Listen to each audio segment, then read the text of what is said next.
Andrew Tate's The Real World is a complete waste of time and money. Shalom, it's No Limit Eddie, back with another video. If this happens to be the first video of mine you've ever seen, my name is Eddie. I'm a 23-year-old entrepreneur.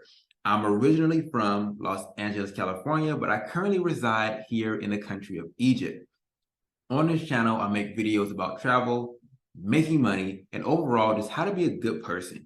If that sounds interesting to you, then subscribe to the channel. I'm really looking to get to 25K, and I need your help to do that. So if you think me traveling around, being a full-time entrepreneur might be something you're interested in watching, then go ahead and subscribe to the channel.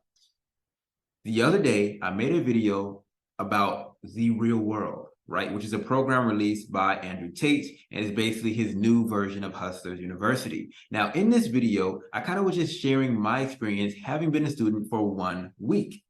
And it was interesting because a lot of people in the comment section were all telling me that it was not worth it, that I should quit, that I should leave, that, I could just watch the videos for free on YouTube, or I could go and read a book, right? There was other ways to get the information in outside of paying Andrew Tate for the money.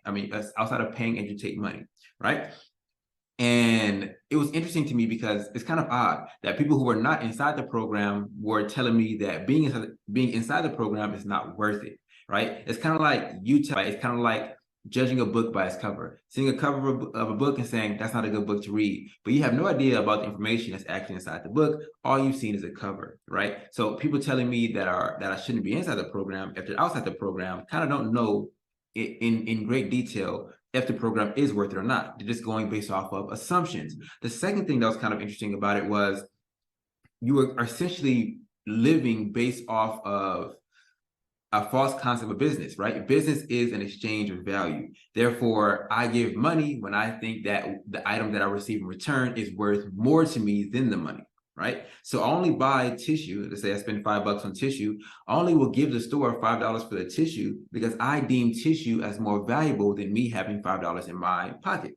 Right? So business is essentially a exchange of value. And so because I'm giving the money to the real world, I must clearly believe that it's worth it. And so in today's video, I'm going to give you the 3 reasons why I am in the real world and why I plan to stay. The first reason I'm in the real world is competition. Competition has been built into the system as a whole from the ground up, right? There's levels, there's ranks, there's squadrons, they put things in place, they gamify the platform in a way where competition is inevitable, right? And I think competition is important just in general, right? And I think there's a large contingent of society who, if you look at activities, right, I'll say it like this: if you look at activities that men do and that women do, men naturally gravitate to things that are competitive, right? When for our free time and in activities, what do? We go, we play pickup basketball. We go to the gym. We try to go hit PRs, right? We play video games and things of that nature. All of those have a ranking system. All of those have a leaderboard. All of those have a clear and defined outcome, right? A clear winner and a clear loser. In a pickup game, there's no 2 winners. There's, okay, this team won or this person won. In Fortnite, there's a clear winner. This person won, right? In a gym, it's like, okay, there's it's not necessarily winning per se, but it's PRs. I lifted more weight than you, right? And if you gather 3 10-year-old boys and put them in a room, put them in a field, in a matter of an hour or so, there will be a competition. Who jumps higher? Who runs faster? Who can do this the best? Who can do more push-ups? It's the nature of things. And so competition is fun, I think, for the average human being. And so when you can making money competitive, that's awesome, right? Because in most of society, talking about money is taboo. In most of society, sharing how much money you're making or talking about money in general is a rather taboo situation. So when you're inside the real world, everybody in there is just like, I want to make money. And they're posting their wins, and then you're like, okay, damn, okay, I'm gonna post my win. Okay, my win's bigger than his. Yeah, I feel good. Okay, dang, his win's bigger than mine. Okay, I need to step my game up. It's competitive in that form. They also will based off of the categories you choose, they'll put you into like squads or things like that, or legions, whatever they call them. It depends on the course in which you're in. So when I'm inside of the copywriting, there's like lions and tigers and different animals that are legions. And so you kind of are like, okay, this is my team that I'm working with, or this is my team that I'm working with. And inside of that legion, you know, you have chats and you have ability to communicate with people, and it's just kind of cool that they do things like that. They also have like leaderboards, and they're trying to build out like a ranking system. Like, so things are still being built out, but they're trying to build out like a ranking system where you can be a different piece of the puzzle, right? Or different piece of the chessboard. So the pawns and the rooks and the knights and the bishops, and they're building those things out as well, which again will add to the competitiveness of the program. And so number one, I like that competitiveness, right? It just drives you and makes making money even more fun. The second reason why I'm in the real world and why I believe that it's worth the money that I paid $49 for it. I know the price now is $150, and I'll explain at the end of the video if I believe that it's worth $150 a month or not. Now, the second reason why I'm inside the real world is massive access. All right. First and foremost, you get access to professors, which all the professors, you know, I haven't verified it because I'm not looking at people's tax returns, but from the marketing and things like that, all the professors are people who are verified millionaires. So they made at least 7 figures doing the skill that they teach, right? And the cool thing is all these professors are actually, especially as this program is being more built out, are actually becoming increasingly active within the chat. So they'll have like ask me anything rooms, and you can just ask a question, and then within a few hours you're going there and you have an answer to it. They also, some of them will do like AMA live streams. So they'll go live and they'll accept chat. So you ask them, hey, I'm doing this thing. I don't know what I'm doing wrong or what I'm doing right. Can you review this? And they can go on live, review the work that you're submitting, or review the question you have and give you an answer. And you're getting answers from somebody who is already much farther along than you in the skill that you are obtaining or in the skill that you are, you know, improving. And so that was really, really cool to me, is that you get access to millionaires. And for me, I understand the power of proximity. So I'll give you guys just a quick story. I've been having a YouTube channel since 2017, right? I was like a senior in high school, and I was making videos and things like that. And I'm trying to get monetized. It's 3 years down the road. I'm trying to get monetized, right? I have a friend of mine. His name was Daily Grind Family. His channel, he's since left YouTube basically. And I think he's just on Instagram now. But anyway, I seen him go from like literally starting a channel from scratch to monetize in around like 8 months. And once I just saw him do that, and somebody that I knew, I'm like, okay, it's possible. And something just switched to where for 3 years, I'm grinding, trying to get monetized on YouTube, trying to get this 1,000 subscribers, and I'm getting massive views on my videos. I have hundreds of thousands of views, but I just cannot, for some reason, get the people to subscribe. It's like I was thinking, people hate me for some reason. Like they do not want to subscribe to the channel. And so anyway, this guy then goes ahead and gets monetized, and within 3 months, I then go from 800 subscribers to like 18,000 subscribers, right? Just because I saw someone I know do it. And so I understand the power of proximity. If you can be close to success, your trajectory is much more likely to reach success, right? And so like birds of a feather flock together. We all instinctively know that. And so the fact that you have access to millionaires and you have access to multiple 13, 14 of them, and you can just get on your computer and directly talk to these people is huge, right? I think it's incredible. If I'm just walking around in my town here in Egypt, I'm not going to just run into people who are making $1 million a year, right? It's just probably not going to happen.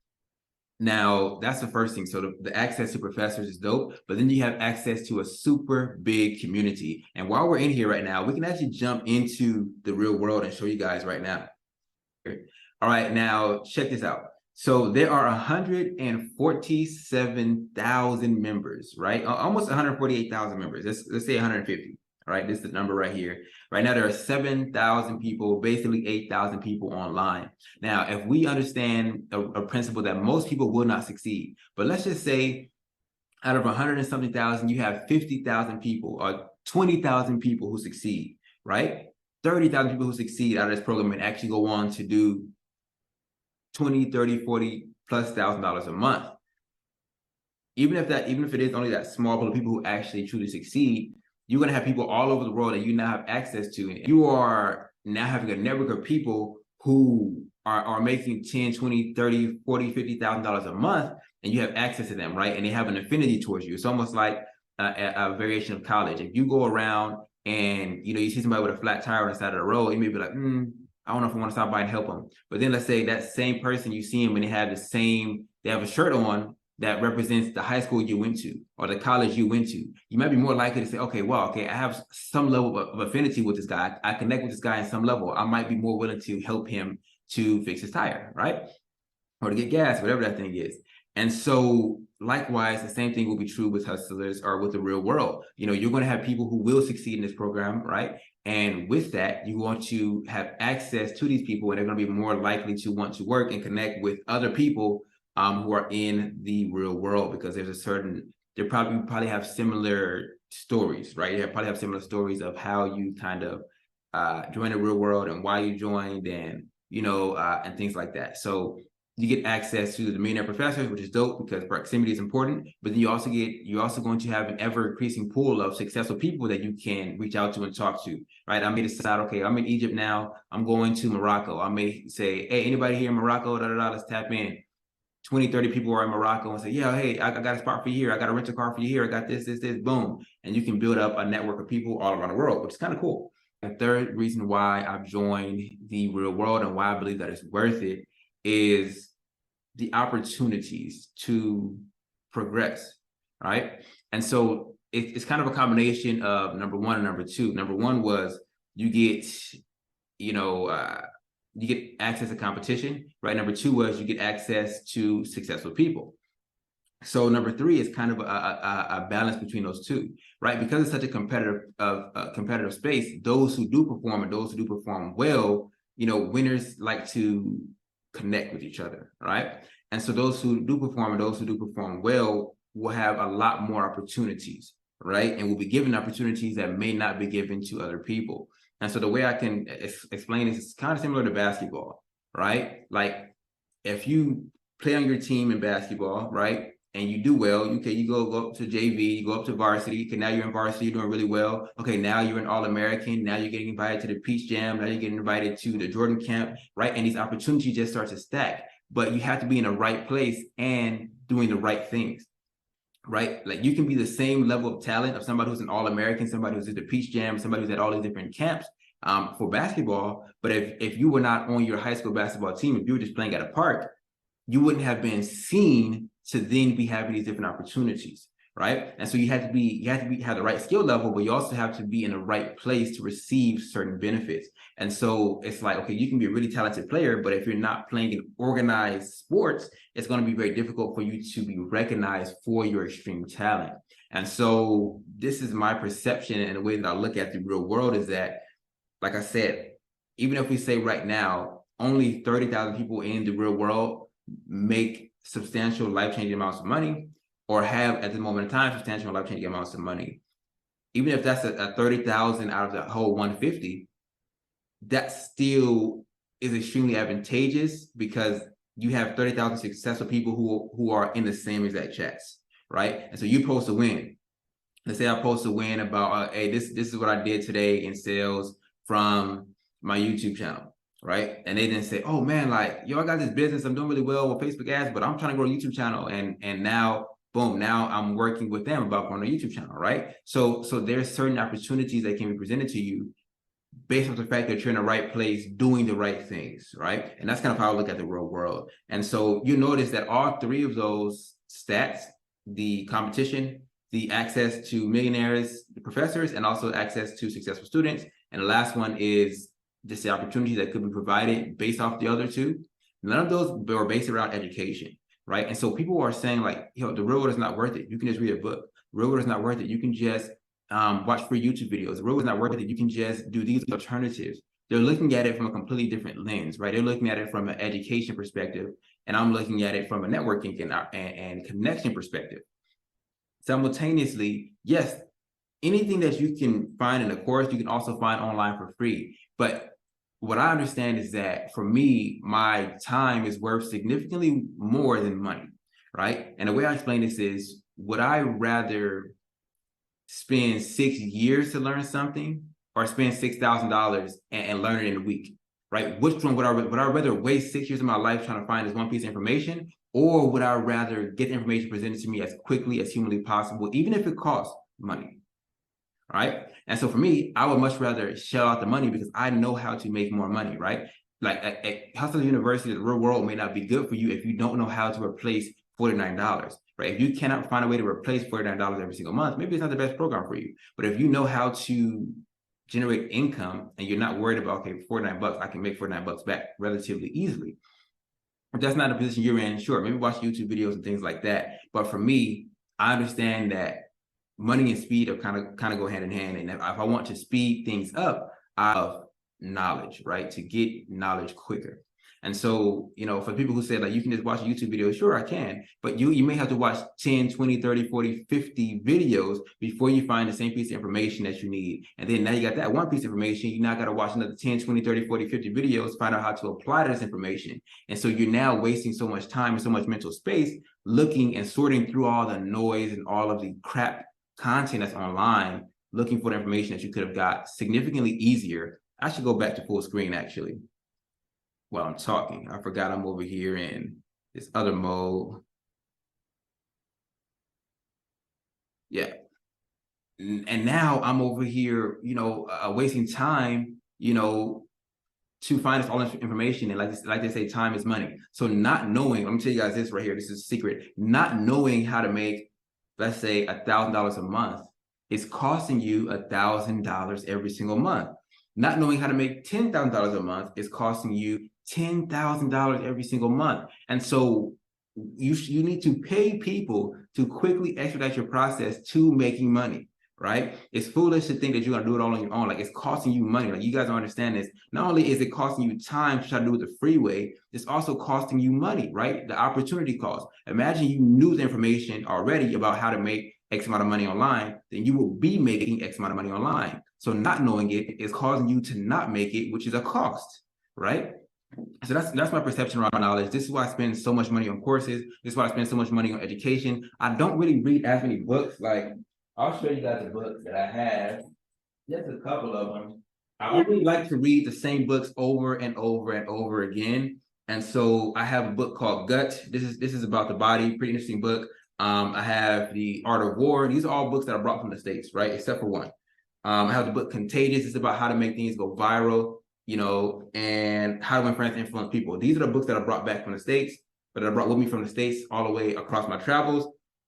And then this is the one book that I bought when I was over here, and it's called Never Split the Difference. The book, should I put it in camera? Never Split the Difference. This book, it totally ripped and destroyed itself, but I got it for like $3, which is crazy. But it's about, it's kind of a book that helps with sales for the most part, a book that helps with sales and persuasion. So boom, these are the books that I brought over here, and then this is the one that I bought while I was here. But other than that, I don't really read too many books. I prefer just to watch videos. Videos are much quicker for me personally, and I can have the video playing while I'm sweeping my floor. Have the videos playing while I'm washing dishes. Have the video playing while I am, cooking, or I can have the video playing while I'm doing other things. So the video portion doesn't really bother me all that. I mean, the video is more preferred in my opinion. So that's why I like buying video courses or listening to an audio podcast or something like that for learning. I'm not saying that's worth it for everyone. Like I said, you have a problem spending money that you don't know if you can replace.